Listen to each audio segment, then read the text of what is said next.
Welcome to my English podcast. Learn, practice, and speak with confidence. Hey everyone, welcome back to my English podcast.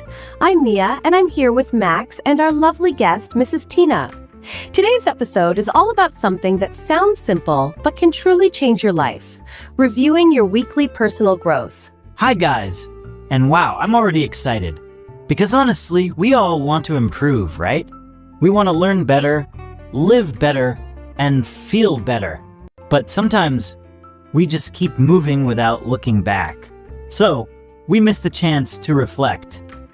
Yes, and the idea is every week, just pause for a few minutes and ask yourself, what did I do well? What could I do better? Exactly, Mia. It's like looking in the mirror, but instead of your face, you're looking at your habits, your thoughts, your choices. Weekly reflection is like cleaning your mental desk. You clear the clutter, see what's working and what's not. Oh, mental desk. I like that. Mine is usually messy. So, Mrs. Tina, why is weekly reflection more powerful than just thinking about your goals once a year or month? Good question, Max. Think of it like this. If you're driving a car and you never check your direction, you might go off-road without noticing. Weekly reflection keeps you on track. It's short, fresh, and you can make small changes that actually add up. That makes sense. Like if you wait too long, the small issues become big ones, and then it's harder to fix. But if you review every week, you can adjust quickly. But let's get real for a second.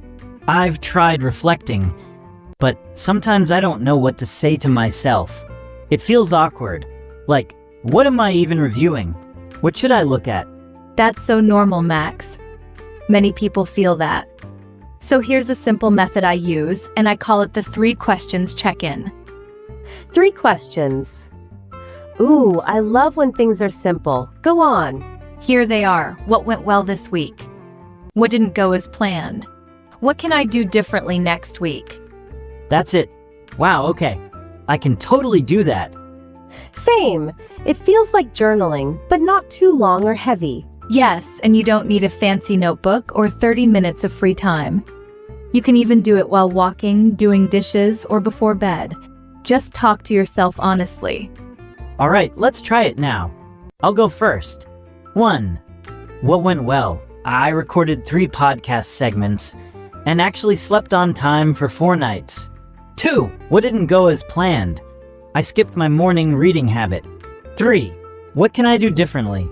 Put the book near my coffee cup, so I see it in the morning. That's awesome. It's so clear and simple. Okay, my turn. 1. What went well? I spoke English every day, even if it was just a few sentences with myself. 2. What didn't go as planned? I got distracted by my phone during study time. 3. What can I do differently? Set a timer and keep my phone in another room. Both of you did a fantastic job. Notice how it's not about being perfect. It's about being aware. That awareness gives you power. Yes, I already feel lighter. Like, I can start fresh. I'm not stuck in the same pattern. I think the word is reset. Weekly reflection is like pressing a reset button, but with wisdom from your own life. Beautifully said, Mia. It's a reset that builds forward. You're not starting over. You're stepping forward with more clarity. Okay, here's a question. How do we make it a habit? Because I know myself. I'll do it once and forget it next week. Next, I was going to ask the same thing. You both are not alone. The key is to tie the habit to something you already do. For example, every Sunday night before bed, right after your Friday evening walk, or during your weekly planning session. So it's like habit stacking. You connect the new thing to something old. Exactly. And it's okay if you miss a week. The goal is not perfection, it's presence. That really helps.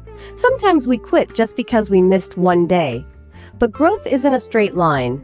That reminds me. How does this help with English learning? Wonderful question. When you reflect weekly, you can track things like, did I speak more English this week? Did I try a new word or expression? What made me feel confident and what made me freeze? So the reflection helps you see your language progress too. Yes, and it helps you feel good about small wins. If you don't reflect, you may miss the little victories. You know what? We should ask our listeners to try the 3 questions this week. Yes, and if you want, share your answers with us in the comments or your journal. You'll be surprised how much you've grown in just 7 days. And if it feels hard at first, don't worry. Just be kind to yourself. Growth is a journey. Weekly reflection helps you walk that path with open eyes and an open heart. What a perfect way to end this part. In the next part, we'll talk more about the emotions behind personal growth, how to deal with guilt, doubt, and low motivation. Stay with us. All right, we're back, and I've been thinking weekly reflection sounds simple, but sometimes the emotions that come with it are not so easy. Totally agree. Like when I look back at my week, sometimes I feel proud, but other times I feel guilty, like I wasted time or didn't try hard enough. That's a very common experience, Mia. Reflection isn't just about listing tasks. It's also about facing feelings. And that's why so many people avoid it. They don't want to feel disappointed in themselves. Yes, that's me sometimes. I avoid reflecting because I don't want to admit that I didn't follow through, or that I broke a promise to myself. Same here. But then I also feel stuck, like I'm repeating the same week again and again. It's like being in a loop. And that's exactly why we reflect, not to judge ourselves, but to understand ourselves, to get out of the loop. Let me give you a little shift in perspective. What if we looked at mistakes not as failures, but as signals? Signals? Yes. Signals from your mind or body that something needs care or something didn't work. For example, if you plan to wake up early and didn't, maybe it's not about laziness. Maybe you're tired. Or maybe the goal wasn't realistic. Wow. That's actually really kind. I never thought of it like that. We always go straight to blaming ourselves. Exactly. But blame stops growth. Curiosity allows it. So during your weekly reflection, ask, why did this happen?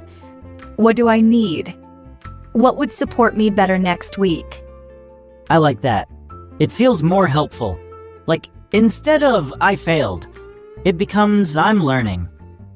Yes, and maybe we can even reflect on our emotions too, like, how did I feel this week?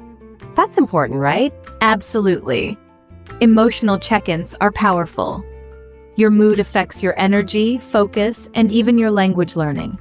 You might ask, what made me feel good this week? What made me feel stressed or low?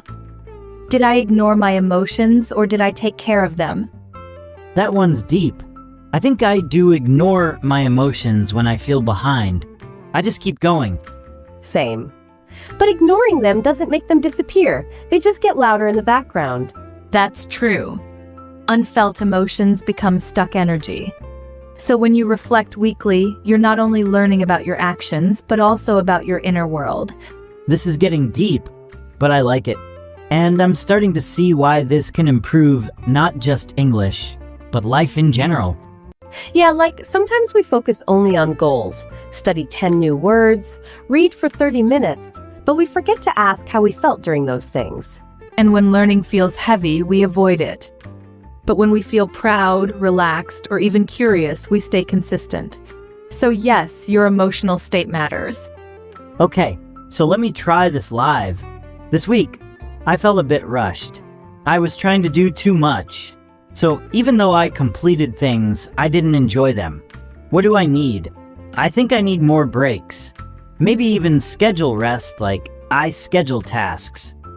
That's so honest. And I'll try too.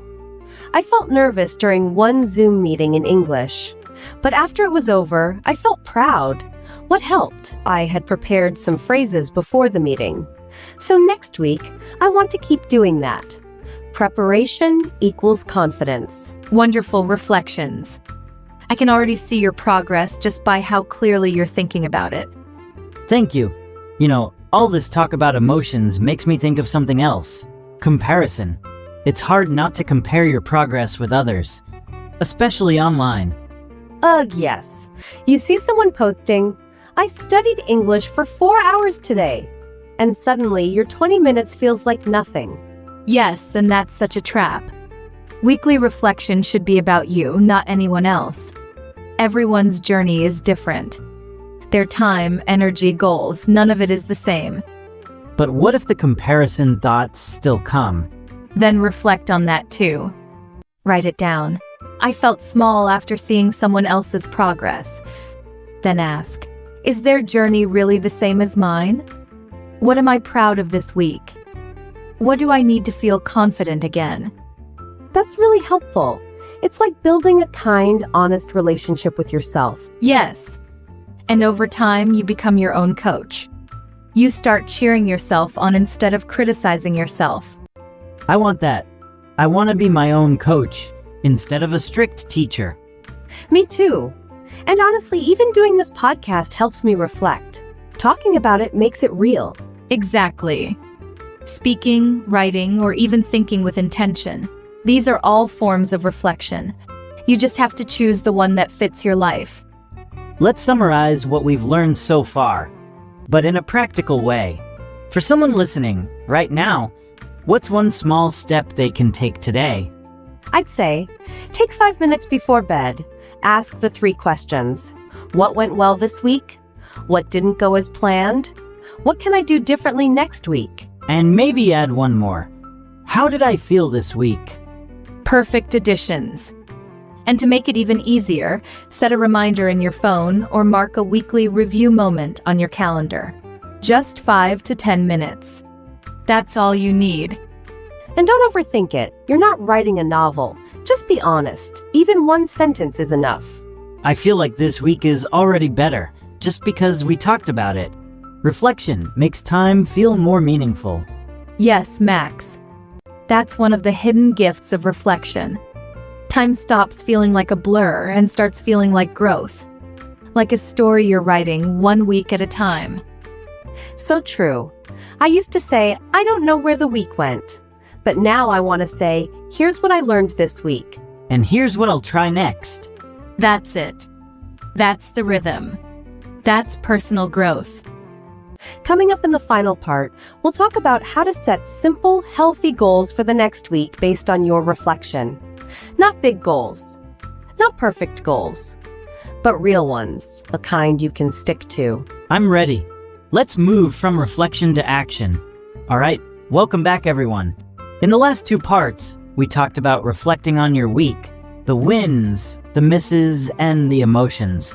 Now it's time for the most exciting part, turning reflection into action. Yeah, because it's one thing to think about your week, but how do we use that to actually do better next week? That's the part that makes change real. Absolutely.